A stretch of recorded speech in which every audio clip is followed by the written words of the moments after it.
Hi!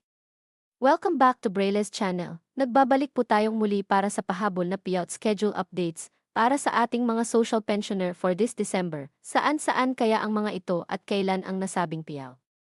Ang lahat ng yan ay ating ibabahagi sa inyo, but before po tayo mag-start sa ating topic, kung bago ka pa lang sa aking channel, please do kindly subscribe, like, and share na din sa Subscribe, ating mga Brillis kaibigan, Channel. kaanak o kapwa po nating Subscribe, pensioners. Brillis Ang Channel. please share na din sa ating social media Subscribe, accounts Brillis para Channel. mas marami pa ang makaalam ng kanilang Subscribe, payout. Brillis With no Channel. further ado, let's begin na po sa ating Subscribe, topic. Brillis Channel.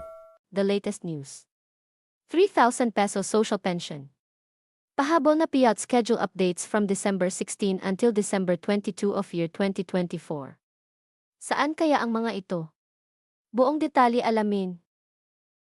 Narito na ang pahabol na payout schedule as of this date, December 16. Umpisahan po muna natin sa probinsya ng Biñan, Laguna para sa payout ng national pension. Nakaschedule na po ang inyong payout this December 18.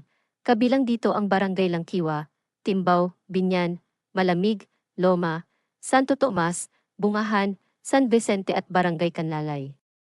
Kasama rin dito ang Barangay Tubigan, Soro-Soro, San Francisco, Malaban, Casli, San Antonio, De La Paz, Santo Niño, Poblacion, San Jose, Santo Domingo, Zapot, Platentero, Mamamplasan, Pangasinan. Ang bawat venue at oras ay makikita nyo po sa inyong screen. At pagkatapos nga ng national pension, ay kasunod agad nito ang pagbibigay ng local pension para sa buwan ng July up to December ang matatanggap ng kanilang mga senior citizens. Nakaschedule na po ang inyong payout this December 21 para sa Barangay Santo Tomas, San Francisco, De La Paz at Barangay Langkiwa. On December 22 naman ay nakaschedule mag-payout ang Barangay Canlalay, Malaban, San Antonio at Biñan, kasama rin ang Barangay Bungahan, Casil, Ganado, Loma, Malamig, Mamplasan, Platero at Poblacion.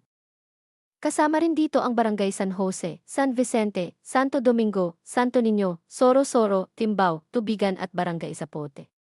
Gaganapin ang inyong payout sa Alonte Sports Gym na mag-start ng 3 to 4 ng hapon.